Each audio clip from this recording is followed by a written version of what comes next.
I've been watching Despicable Me since the beginning. I remember introducing my daughter to the films when she was old enough and her just loving Despicable Me. And, over the course of the franchise, Despicable Me has stood apart. It is such a good film. And I like the franchise as a whole. I love the Minions. The content on TikTok has been amazing with all the people who can speak in Minion. But the films for the Minions themselves have not been great. They've been okay. They've been funny, but they haven't told great stories, and I don't think they've really spoken to adults. Minions and Monsters actually works as a funny film and a well-told story. It is probably very easily the best Minions film so far, and my daughter and I had a blast. It's filled with gags. It's got great callbacks to Hollywood. It just tells a great story, and I think it even was a bit of a surprising story. It didn't go in the direction I really expected. Some of it was quite cool. And at the same time, it's just filled with Hollywood references to old films. So the whole story is kind of a retelling of the Minions coming from nowhere to end up in Hollywood. And in Hollywood, they were looking for their, the big boss, the one who's going to, take them on, which of course we know who their favorite big boss ends up being. But the whole thing is basically a deep dive into old Hollywood storytelling movies.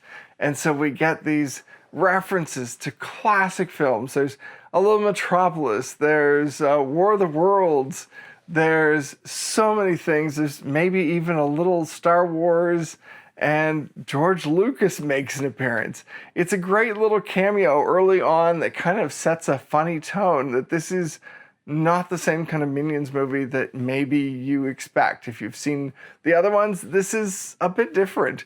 And it's a lot of fun, and it's about these three Minions who are basically trying to make it in Hollywood and then trying to make their own film, and it ends up being a horror movie. An old-timey horror and about, the big monster that comes to destroy the world. And of course, it ends up being somewhat true that these monsters are trying to destroy the world. So I love the whole arc. I think it could have been funnier. Absolutely, it could have had more laughs. There were a few gags that fell flat, but for the most part, everything they did worked well. And I love the unexpected characters here and there. Dort is a standout. The moment we meet Dort is definitely one of my favorites. There's a Minion who speaks in sign, which I think is a fantastic addition. The fact that we're kind of getting representation, both from the film and from the characters, is kind of a cool thing.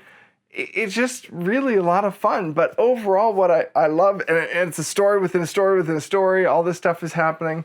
But what I really love is just the fact that it feels like the most relatable of the Minion stories somehow. And that whole gimmick of characters that you can kind of see yourself in a little for being, the stupid, silly side of anyone just trying to make it. And that's kind of the fun of this. But there's also that whole idea of kids in this. You can read these characters as the eternal kids. But I think for me, the most joy I got was just reliving Hollywood history through it. I mean, I was kind of prodding my daughter every so often with every reference, which she didn't get any of the references, but I got probably all the movie references. And so going into it, you're going to have adults going in and they're going to be watching for all this Hollywood stuff and all the things that they recognize. And the kids are going in for the Minions and their story. And everyone gets to enjoy the silliness and goofiness of these Minions. So yeah, it's a great summer film. Is it the best thing that's coming out? Is it the best comedy or anything like that? No, it's good.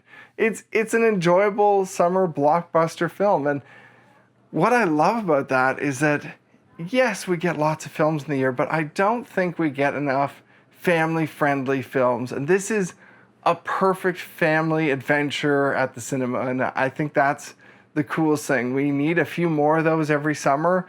And yes, if it's done well, it's going to be the biggest film of the year probably, because that's just how this works.